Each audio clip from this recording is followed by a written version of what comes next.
Acechando en las sombras del sistema solar, hay mundos químicamente tan activos y tan deformes que rayan en lo grotesco. Lo que más me sorprendió fue lo diferente que es el sistema solar. Se trata de las lunas que rodean a los planetas del sistema solar. Lunas que en un tiempo fueron desconocidas o que no llamaban la atención, ahora son el objeto principal de la exploración astronómica. Lo sorprendente es que no se parecían a nuestra luna. Los denominados miembros menores del sistema solar no tienen un interés menor. ¿Qué sorpresas nos aguardan en esas lunas extraterrestres?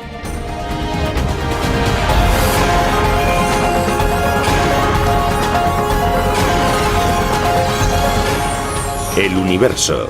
Lunas extraterrestres.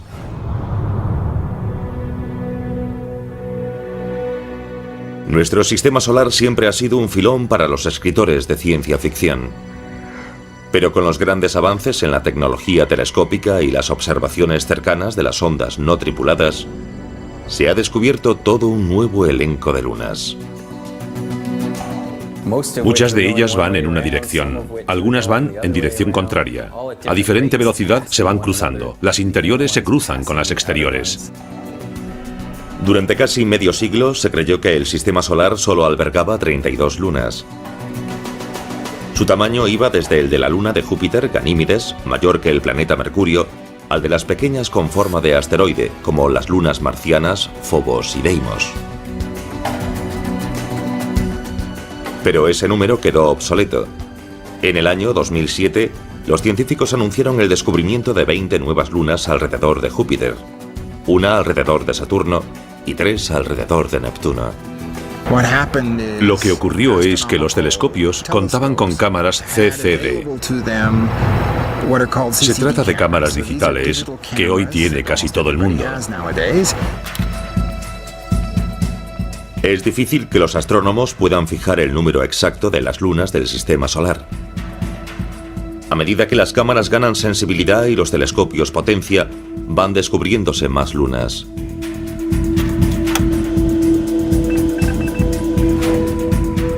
Las lunas se dividen en dos grupos. Las que, como nuestra luna, describen órbitas casi circulares sobre el ecuador de su planeta, se denominan lunas regulares. Mientras que nuestra luna se formó tras un impacto, todas las demás lunas regulares se fusionaron a partir de la masa gaseosa que rodeaba sus planetas anfitriones, un proceso denominado acreción. El ejemplo típico de lunas regulares serían las galileanas de Júpiter: Io, Europa, Ganímedes y Calisto. El mismo material que formará Júpiter también, pero más expandido. Pues bien, ese material se acumuló y formó las lunas.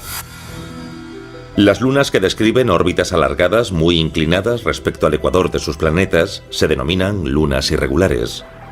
La mayoría de ellas se mueven en órbitas retrógradas, en sentido contrario a la rotación de su planeta. Febe, la nueva luna descubierta alrededor de Saturno, es un ejemplo perfecto. Inició su vida celeste como viajera independiente alrededor del Sol, antes de que la capturase la mayor masa de Saturno. Regulares o irregulares, las lunas deben permanecer dentro del alcance gravitatorio de su planeta anfitrión. El límite de esas órbitas se conoce como esfera de Hill. Ese fenómeno debe su nombre a George William Hill, astrónomo estadounidense de mediados de la década de 1800. La esfera de Hill es la zona en torno a un planeta que se mueve con ese planeta, y dentro de ella la gravedad del planeta supera la gravedad del Sol. Las lunas de Marte, Deimos y Phobos, actúan de modo diferente dentro de la esfera de Hill. Si el planeta rota más rápido que la órbita de la Luna, como Deimos, las fuerzas de la marea entre ambas lo que harán será alejar cada vez más a Deimos. Phobos, por otra parte, orbita más rápido que la rotación de Marte. Estas pequeñas lunas las descubrió el astrónomo estadounidense Aspet Hall en 1877. Bautizó a Phobos en honor del dios griego del miedo y a Deimos por el dios del terror. Tom Duxbury participó en la misión Mariner 9, que fotografió por primera vez las dos lunas con forma de patata en noviembre de 1971. A altas horas de la noche de un día frío, lluvioso, oscuro y horrible, observé las imágenes, giré la foto de lado y me pareció como una calavera. Tenía un aspecto inquietante.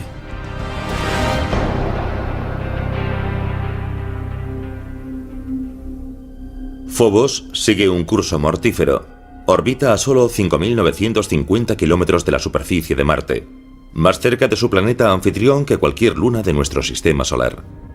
Si nuestra luna estuviese tan cerca de la Tierra como Phobos de Marte, se vería 20 veces mayor.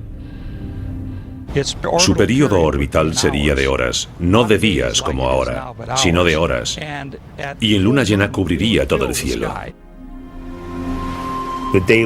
Las mareas diurnas subirían y bajarían decenas de metros y cientos de metros, y en ese supuesto la luna terrestre acabaría chocando contra la Tierra.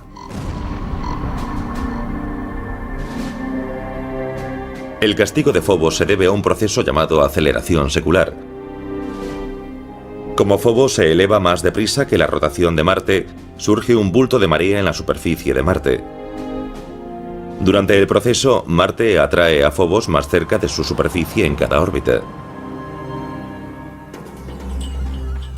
La lucha entre Marte y Phobos es similar a la dinámica del sencillo juego de pelota Tetherball. Imaginemos que la pelota es la Luna, el poste es el planeta, y la cuerda entre el poste y la pelota es la atracción gravitatoria del planeta.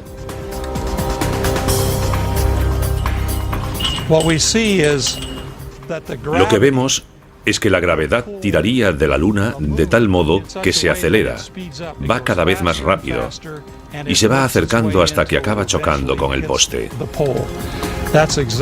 Eso es justo lo que le está pasando a Phobos. Orbita alrededor de Marte más rápido que la rotación de Marte. La atracción del planeta va acercando cada vez más a Phobos y acelerando más su órbita. En unos 50 millones de años suponemos que Phobos estará tan cerca que chocará contra Marte y desaparecerá como luna de ese planeta. Por otra parte, Deimos, la luna más alejada, va más despacio que la rotación de Marte, así que es como desenvolver la cuerda en sentido contrario. Lo que vemos es que Deimos se aleja cada vez más de Marte. Con el tiempo, Deimos se verá arrancada de la órbita de Marte por la gravedad del Sol, así que Marte acabará quedándose sin lunas.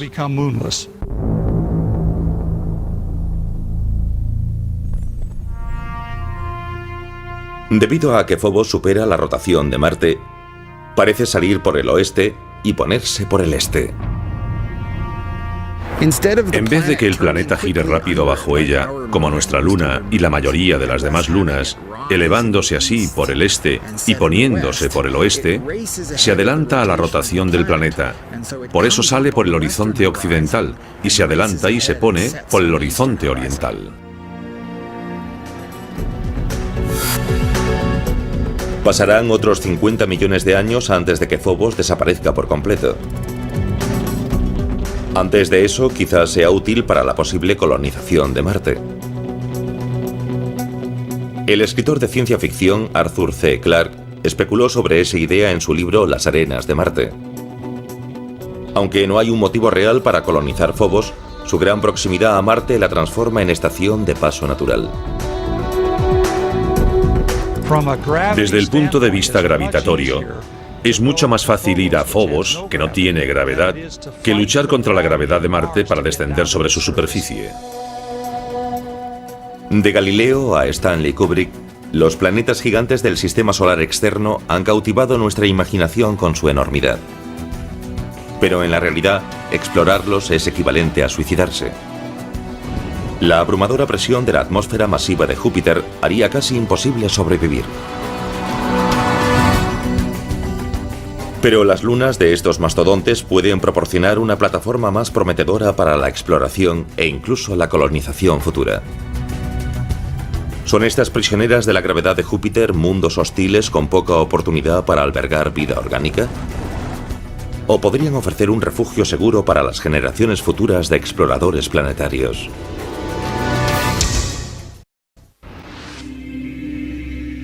Hasta hace poco no se sabía mucho sobre las lunas de los gigantes de hielo y gas. La mayoría estaban ocultas por el brillo de sus planetas anfitriones. Hoy, los telescopios modernos y las ondas espaciales no tripuladas han revelado un espacio poblado por un montón de lunas, algunas con forma planetaria esférica y otras deformes, de apenas 48 kilómetros de diámetro. Júpiter, el planeta mayor del Sistema Solar, es un imán para las lunas. Hace casi 4.500 millones de años empezó siendo una enorme nube de gas que sufrió un colapso directo. Este proceso, denominado acreción, formó el inicio del sistema joviano. Mientras que todo el gas y el material que giraba pasó a formar el propio Júpiter, un porcentaje muy pequeño se acumuló en pequeños remolinos dentro de la órbita de Júpiter. Esas mini acreciones se solidificaron y formaron las lunas regulares de Júpiter: Io, Europa, Ganímedes y Calisto. Cuando Júpiter se formó, su enorme gravedad empezó a añadir a su colección pequeños fragmentos restantes del nacimiento del sistema solar primigenio. Los planetas gigantes se formaron pronto, en un ambiente rico en gas, cuando había montones de pequeños desechos en el sistema solar que no había captado ninguna órbita. El número de las lunas de Júpiter va de 60 a más de 200, dependiendo de quién las cuente.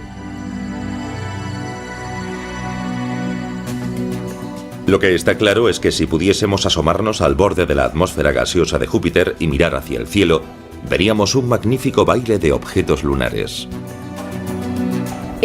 Sería estupendo poder ver las lunas. Cada cierto tiempo verías pasar a Io. A cada segundo pase de Io verías a Europa al mismo tiempo. Y a la cuarta vez del paso de Io verías a Ganímedes. Un miembro de este elenco joviano está tan maltratado por la enorme masa de Júpiter que está literalmente estallando desde su interior. En febrero de 2007, la nave espacial Nuevos Horizontes, en ruta hacia Plutón, enfocó su cámara hacia Io. De tamaño similar a la luna terrestre, Io orbita a 423.000 kilómetros de la superficie de Júpiter. Lo que distingue a Io de las otras lunas de Júpiter es su vulcanismo espectacular. Las cámaras de la nave Nuevos Horizontes captaron imágenes detalladas de lava incandescente en diversos puntos de la superficie de Io. Una enorme masa de polvo de 321 kilómetros se elevaba de la superficie de la luna fundida. Io, como todas las lunas regulares de Júpiter, lleva el nombre de una amante del dios Júpiter de la mitología romana. Fue descubierta por Galileo en 1610. Fotografiada primero por la Pioneer 1 en 1974 y luego por la Voyager 1 en 1979, su actividad pulsante ha desconcertado e intrigado a los científicos durante décadas. De Io sale como 1 tonelada por segundo de material, cada segundo del día. Es una máquina fenomenal. Me encantaría ir a Io, aunque sería una aventura muy peligrosa, calurosa y sulfurosa. Io es demasiado pequeña para haber mantenido un núcleo fundido desde su formación. Algo que se desconoce tiene que ser el causante de su calentamiento. Todo el interior de Io puede estar fundido, porque se contrae mucho mientras orbita en torno a Júpiter. Este proceso se conoce como calentamiento de marea. La enorme gravedad de Júpiter provoca fricción en el núcleo de Io. Igual que un escultor amasa un trozo de barro, Júpiter está creando sin descanso su propia obra maestra. Si una luna se calienta por efecto de la gravedad, se vuelve maleable, puede estirarse como barro y deformarse debido a la gravedad del planeta anfitrión. La superficie de la luna está fría, se rompe como cuando tiras del barro, se rompe rápidamente, pero el interior, que está caliente, puede ablandarse, estirarse y moldearse por efecto de la gravedad del planeta. La mayoría de las lunas regulares tienen órbitas circulares. Para producir un calentamiento de marea, una luna debe tener una órbita más alargada, en la que la distancia hasta el planeta anfitrión cambia radicalmente durante un solo ciclo. El único modo de producir esas órbitas excéntricas es si interfiere en ella la gravedad de otra luna. Cuando una luna tiene una órbita excéntrica, una órbita no circular, se acerca y aleja a su planeta anfitrión. Al alejarse se contrae y se estira al acercarse. Io está en resonancia orbital con sus compañeras Europa y Ganímedes, mientras que Io y Júpiter luchan por establecer una relación sincronizada. Europa y Ganímedes tiran de Io en direcciones opuestas. Júpiter tira también, y entonces Io se estira y contrae debido a ello. El calentamiento de marea de Io, al que se deben sus prodigiosos volcanes, tiene un efecto secundario adicional. Crea el mayor objeto estacionario visible del sistema solar. Una enorme nube de gas 500 veces mayor que Júpiter. En 1990, el profesor Michael Mendillo y su equipo de la Universidad de Boston descubrieron una gran nube de gas que abarcaba la enorme distancia entre un extremo de Júpiter y el otro. Fueron los primeros que fotografiaron toda la nebulosa, los que descubrieron su origen y el proceso que la hace crecer. Io es pequeña, así que no tiene mucha atmósfera, pero sus volcanes proporcionan constantemente material que podría ser una atmósfera. Pero también podríamos preguntarnos por qué no tiene una atmósfera enorme si los volcanes llevan activos miles de años. Ello se debe a que el material se escapa. El gas clave es el sodio. Aunque solo constituye el 5% de los materiales expulsados por Io, los telescopios de la Tierra lo detectan fácilmente. El sodio emite un brillo anaranjado. De hecho, el sodio se usa mucho para iluminación vial en muchas ciudades del mundo. El sodio y las otras moléculas gaseosas son acribilladas por la luz solar y los electrones en el potente campo magnético de Júpiter. Electrones y protones se liberan de algunas de esas partículas y se ionizan. Ahora, en forma de plasma, esos iones emprenden un viaje debido a la potente magnetosfera de Júpiter. Su velocidad aumenta drásticamente por efecto del campo magnético.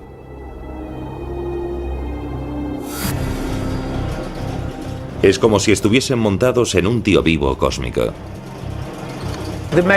Las líneas del campo magnético son esas barras, y de vez en cuando un átomo de sodio resulta captado junto con un electrón. Ahora estoy en el toro del plasma de Júpiter, junto con los otros iones y electrones que han sido captados previamente. Los iones y los electrones se recombinan. Los átomos neutros no se ven atrapados por el campo magnético y se desprenden a mucha mayor velocidad. Eso basta para que escapen de Júpiter, y así forman la mayor nube de gas visible y permanente del sistema solar. Si pudiésemos ver la nebulosa a simple vista, tendría el tamaño de 12 lunas en el cielo nocturno. Es tan enorme que para verla, Mendillo y su equipo crearon un telescopio especial. Para ver un objeto grande lo que necesitas es una lente pequeña, al igual que unos prismáticos te dan un amplio campo de visión. Incluso en 1991 el telescopio podía parecer rudimentario, pero tenía una cámara ultramoderna y por entonces revolucionaria. Una cámara digital. Puedes hacer lo que quieras con una foto codificada en números. Mendillo y su equipo sabían que en la nebulosa había sodio. Ese elemento también existe en la atmósfera de la Tierra. Lograron comparar fotos digitales de la atmósfera de Júpiter y de la Tierra y obtener una imagen de la nebulosa. Resultaría muy difícil hacerlo teniendo solo 2 fotos en papel, pero ahora que tenemos cámaras digitales ha cambiado el modo de procesar las imágenes. Aunque Io sería un destino científico y estético fascinante, su entorno hostil posiblemente descarte el viaje. Sería difícil incluso posar una sonda no tripulada entre las fisuras activas de Io. Pero hay otra luna en torno a Júpiter que quizás no solo permita su exploración, sino que tal vez posea formas de vida propia. Europa es uno de los objetos más fascinantes y enigmáticos de nuestro sistema solar. No se parece a ningún lugar del sistema solar y desde luego tampoco se parece a la Tierra. La superficie presenta grietas, hay zonas con formas, hay otras caóticas y parece que hay icebergs en algunos sectores. Sabemos que Europa es una luna extraterrestre. ¿Podría albergar también formas de vida extraterrestres? Europa orbita a 643.000 kilómetros de la superficie de Júpiter, más o menos el doble de distancia que Io. E igual que su prima volcánica, también se ve moldeada por mareas gravitatorias. Júpiter ejerce el mayor efecto. Su masa, como un enamorado insistente, tira de la reacia luna hacia su superficie. Europa se resiste con su propia gravedad y forman una especie de simbiosis a cientos de miles de kilómetros del gigante gaseoso. Pero no es solo Júpiter quien tira de Europa. La pequeña Io y su prima mayor Ganímedes tiran de Europa en direcciones distintas. Es la misma resonancia orbital que produce un efecto tan espectacular en Io. Con todo, el resultado es bien diferente en Europa.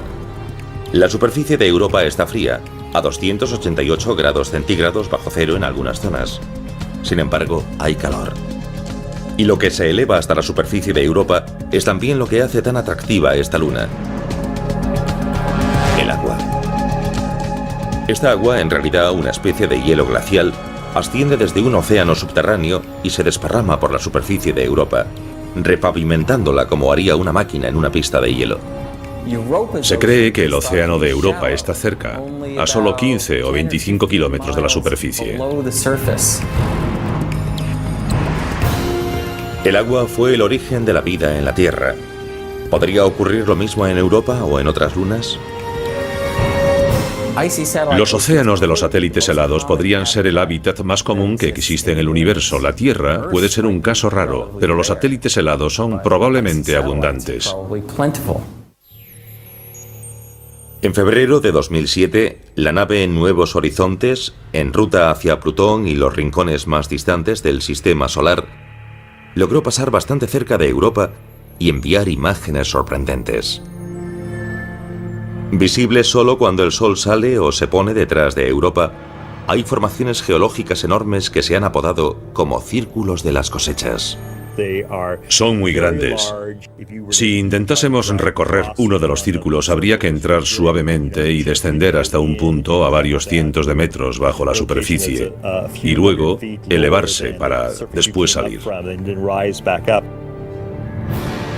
El parecido de los círculos de Europa con las misteriosas figuras aparecidas en los campos terrestres termina cuando se tiene en cuenta su tamaño. Cada uno mide de 3.000 a 4.500 kilómetros de diámetro. Son muy poco profundos y uniformes para ser cráteres de impactos. Los asteroides y cometas tienen diversos tamaños y formas.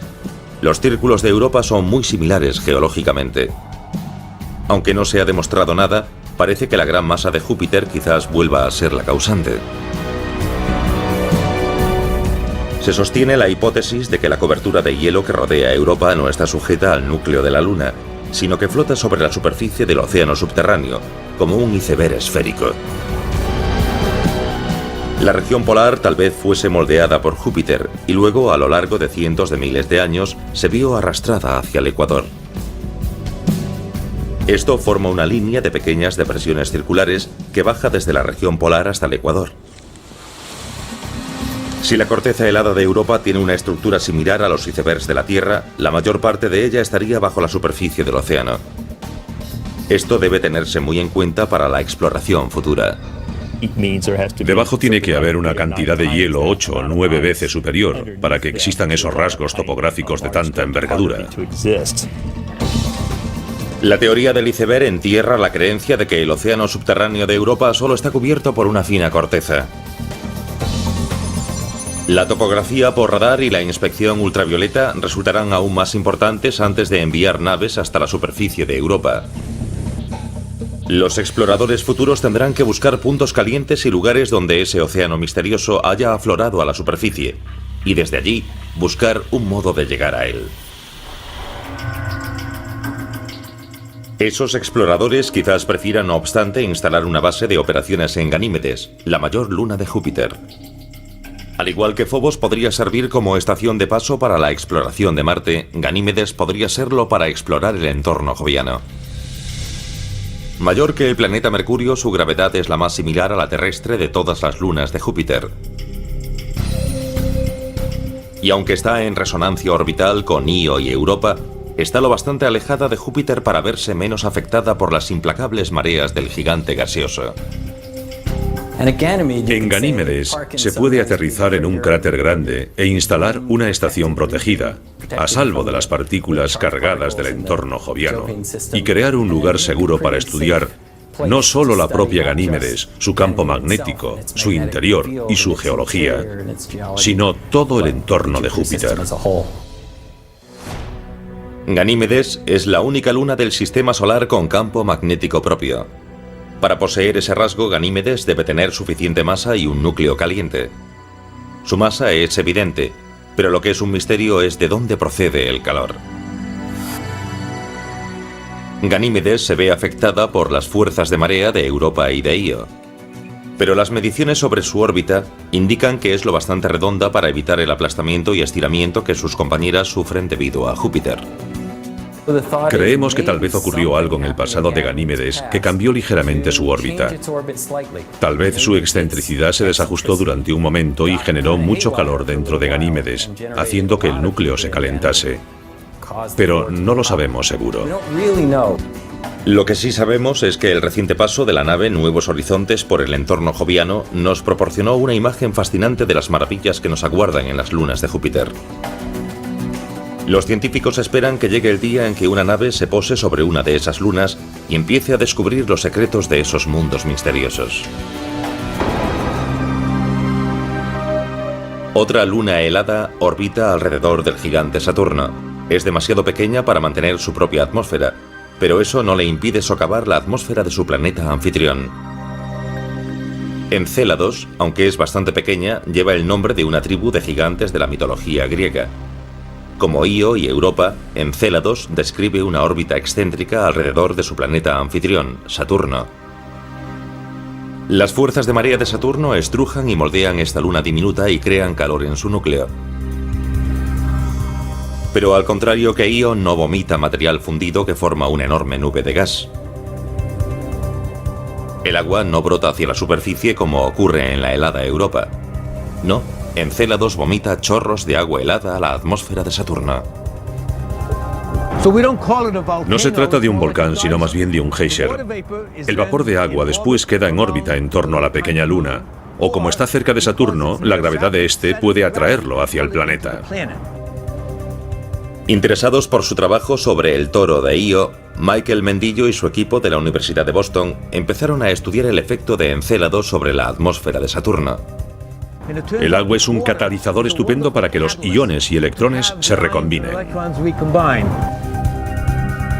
Antes del proyecto Cassini, los científicos se basaban en simulaciones informáticas para calcular las condiciones atmosféricas en torno a Saturno. Indicaban que Saturno debía de tener una ionosfera muy robusta. Sorprendentemente, los datos de la Cassini indicaron que la ionosfera de Saturno era solo el 10% de lo que las simulaciones informáticas habían supuesto. Al parecer, el agua helada proyectada desde Encélados neutraliza las partículas cargadas de la ionosfera de Saturno. Preparados. Despegue. Los científicos averiguaron casi por accidente el efecto que el agua puede ejercer sobre la atmósfera de la Tierra. En 1973, cuando la NASA lanzó la estación espacial Skylab, utilizó su último cohete gigante Saturno, el cohete lunar. En ningún lanzamiento se había permitido que el vehículo espacial mantuviese el motor encendido a la altura de la ionosfera. Pero esta vez el motor gigante siguió encendido y arrojó una tonelada de vapor de agua por segundo a la ionosfera, y la ionosfera casi desapareció ese día. Hizo un agujero en la ionosfera de la Tierra, la capa superior de la atmósfera. Un agujero que la radiación solar ionizante tardó 24 horas en reparar. Pero en Saturno, donde Encélados arroja continuamente 6 toneladas de agua por minuto a su atmósfera, el efecto a largo plazo ha sido importante. No hay peligro de que Encélados destroce por completo la ionosfera de su planeta anfitrión. Pero esta pequeña luna de solo 482 kilómetros de diámetro ha atraído la atención de la comunidad científica y del propio Saturno. Mientras preparamos ondas para ir a Phobos y Europa y estudiamos los datos de Encélados e Io, todo un elenco de nuevas lunas ha aparecido literalmente en escena. Antes de la década de 1990, la mayoría de los astrónomos decía que solo había 34 lunas en el sistema solar. La mayor parte eran lunas regulares como la nuestra, cuerpos esféricos que orbitaban en torno a un planeta en la misma dirección que éste rotaba. Pero un puñado de esos satélites son lo que se conoce como lunas irregulares. Esas lunas irregulares describen órbitas alargadas. Suelen ser órbitas inclinadas y en sentido contrario a la rotación de sus planetas anfitriones. Parecen patatas voladoras, astillas o masas deformes. Fue difícil localizarlas antes de ahora, porque son muy pequeñas y también suelen ser muy oscuras. La llegada de la fotografía digital y el uso de lentes sensibles a la luz cambiaron el terreno lunar en menos de una década. El doctor Brett Gladman, de la Universidad de la Columbia Británica, descubrió su primera luna irregular en 1997, en el observatorio de Monte Palomar. Desde entonces, el doctor Gladman ha descubierto 17 objetos que permanecían ocultos en el sistema solar. Se detectan objetos en el sistema solar externo observando su movimiento respecto a las estrellas y galaxias de fondo, que son estacionarias. Así que tomas una foto del cielo y esperas una hora. Luego tomas otra foto. Ves que ninguna de las estrellas de las galaxias se ha movido, pero los objetos distantes del sistema solar exterior presentan un desplazamiento apreciable entre las dos imágenes. De modo que comparándolas, puedes ver, como tenemos aquí, un objeto en movimiento. El objeto podría ser un cometa o un asteroide, o si orbita alrededor de un planeta de modo retrógrado, una nueva luna irregular. Otra diferencia importante entre las lunas regulares y sus compañeras irregulares: las lunas irregulares son capturadas. Es decir, que se formaron de modo independiente de su planeta anfitrión, y con probabilidad fueron parte de los desechos que en un principio formaron nuestro sistema solar. Febe, la mayor luna irregular en torno a Saturno, es un ejemplo típico. Febe orbita a Saturno desde muy lejos. Tiene una órbita muy elíptica e inclinada. Orbita en sentido retrógrado. Las imágenes de la Voyager indican que esto podría ser un asteroide, así que se pensó que quizás sería un asteroide capturado. Ahora sabemos, gracias a la Cassini, que es un cuerpo muy rico en agua helada. Y eso descarta el cinturón de asteroides. Puede que Febe proceda del cinturón de Kuiper, situado en las zonas más lejanas del sistema solar. Se cree que el cinturón de Kuiper son los restos que quedaron tras la formación del sistema solar. Circula alrededor del Sol, más allá de la órbita de Plutón. No obstante, otra teoría sostiene algo bien distinto. Es mucho más probable que Febe se formase en una órbita independiente alrededor del Sol y que luego quedase capturada en una órbita alrededor de Saturno, mientras que la mayoría de los demás objetos que se formaron cerca de Saturno fueron o bien formados por Saturno o expulsados del sistema solar. Febe estaría entonces formada por los desechos planetarios que flotaban en torno a Saturno en el momento de su nacimiento, y posiblemente esté hecha de un material distinto al de algunas de las lunas irregulares de Júpiter. Si es así, los astrogeólogos quizás puedan distinguir y comparar los ingredientes que formaron esos dos gigantes gaseosos. Hoy día hay tres teorías predominantes sobre cómo perdieron la independencia Febe y las otras lunas irregulares. Dos dicen que las irregulares resultaron capturadas cuando el sistema solar aún se estaba formando y los planetas aún eran una masa de gas y desechos en formación. La teoría de la fricción de gases es la más sencilla. Había gases densos girando en torno al planeta en formación cuando un cometa, un asteroide o fragmentos de ambos atravesaron la mezcla gaseosa.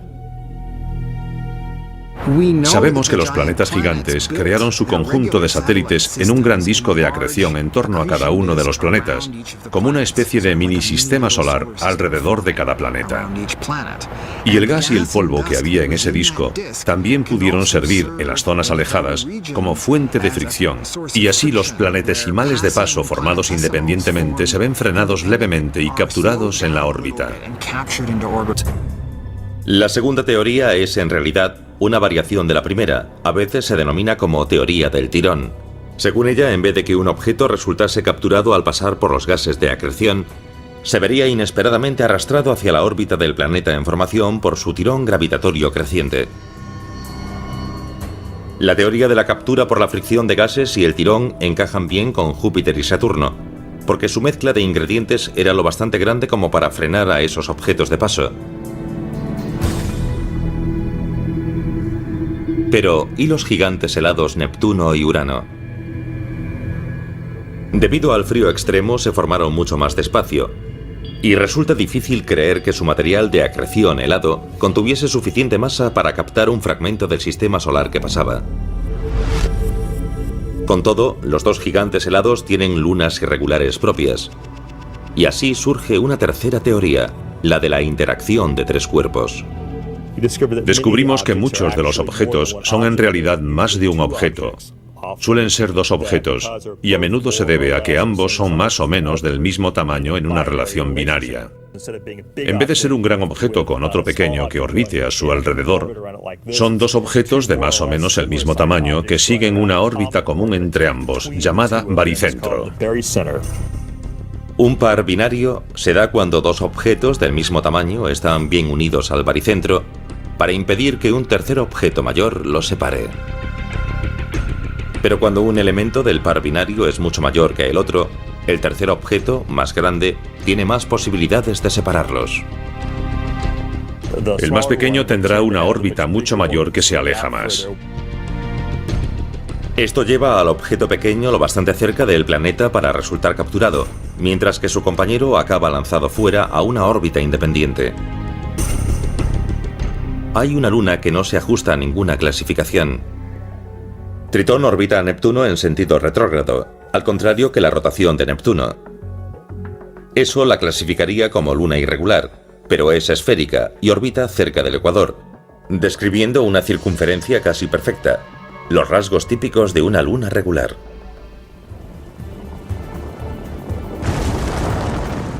También expulsa misteriosos chorros de agua helada, con ciertos signos de que en un tiempo fue o posiblemente aún sea volcánicamente activa.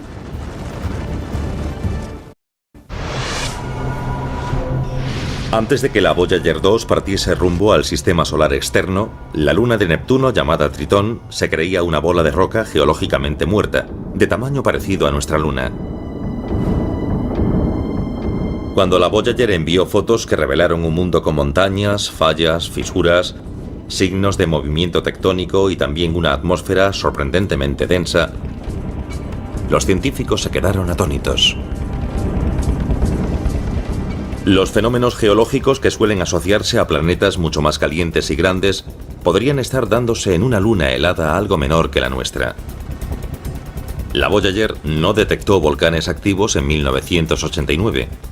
Sin embargo, como la luna de Saturno, Encélados, surgían géiseres periódicamente de la superficie del planeta. Lo que más asombra de Tritón no es solo que se den en él procesos geológicos únicos, sino el hecho de que ocurran aunque Tritón sea una luna irregular. La mayoría de las lunas grandes del sistema solar son satélites regulares, con la excepción importante de Tritón, la mayor luna de Neptuno, que orbita a contramano. Así que se cree que Tritón es un objeto capturado. Una luna capturada que actúa como una regular. ¿Cómo pudo un objeto del tamaño de Tritón aminorar el paso para no atravesar la atmósfera de Neptuno ni chocar directamente con el planeta helado?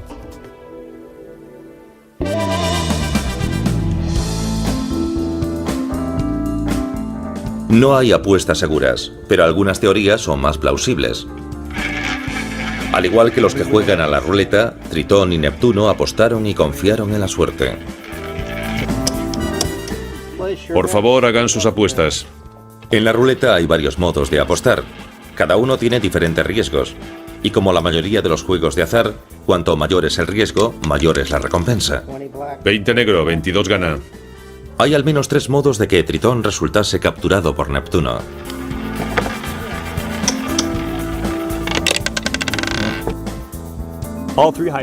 Todas esas hipótesis son físicamente posibles, pero la primera, la de la fricción de gases, es la menos probable, porque el periodo de tiempo que Neptuno tuvo un disco de gas y polvo que podría haber capturado a un prototritón fue muy corto, así que la oportunidad fue muy pequeña, más o menos como apostar al cero verde en la ruleta.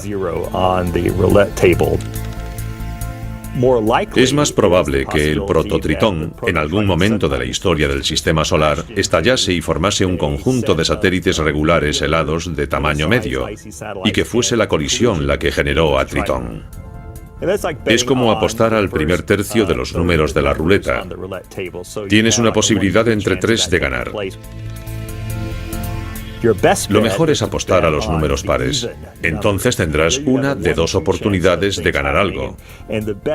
Y la mejor teoría para la captura de Tritón es la hipótesis de la captura binaria, porque sabemos que en el cinturón de Kuiper habría miles de objetos que tendrían el tamaño correcto y estarían emparejados con otro objeto aún mayor. Y Neptuno pudo capturar a uno de ellos. Nadie sabe seguro qué ocurrió en los primeros días de nuestro sistema solar cuando Neptuno capturó a Tritón. No obstante, cuando Tritón empezó a orbitar en torno a Saturno de modo irregular, empezó a arrasar todo lo que encontraba a su paso. Neptuno no tiene un sistema de satélites muy regular. Se cree que la captura de Tritón interrumpió lo que de otro modo habría sido un sistema muy regular, como tienen los otros planetas. Es como si Tritón estuviese enfadado por perder la libertad y se vengase con las otras desventuradas lunas de Neptuno. Pero ¿de dónde salió esta luna tan obstinada? Los datos de la Voyager 2 muestran que la densidad de Tritón casi iguala a la de Plutón. Esto indica una similitud que ninguna otra luna regular posee. Se sospecha que tanto Plutón como Tritón son objetos que se originaron en el cinturón de Kuiper. El sistema solar externo constaba de grandes objetos que iban en todas direcciones, y algunos de ellos formaron los planetas gigantes, mientras que otros se vieron proyectados más lejos, donde están hoy, en el cinturón de Kuiper. Las colisiones y acreciones e incluso las capturas han reducido lo que en un tiempo fue una gran vía de materiales de construcción planetaria. Al principio de la historia del sistema solar, el cinturón de Kuiper tenía muchos más objetos grandes y quizás una masa acumulativa de 50 tierras, cuando la masa actual del cinturón es mucho menor que la de la Tierra. Lo que queda del cinturón de Kuiper es tan antiguo como el propio sistema solar. El material que forma los objetos binarios, los fragmentos de colisiones e incluso las lunas extraterrestres no ha cambiado en más de 4.000 millones de años. Es asombroso lo distintas que son todas las lunas del sistema solar exterior. En los años 60 no habíamos visto ninguna de estas lunas, eran pequeños puntos en el telescopio, así que no sabíamos lo diferentes que podían ser. Lo más asombroso es la gran variedad que hay en el sistema solar. Me dejó atónito a mí y a todos mis colaboradores. Mientras volvemos a la Tierra desde los fríos alrededores de nuestro sistema solar, sobrecogidos por la inmensidad del universo y la majestuosidad de los planetas, vale la pena pararse a observar los pequeños mundos ocultos en las sombras. Esas lunas extraterrestres a las que antaño no se daba importancia, albergan misterios a la espera de que la curiosidad humana los resuelva.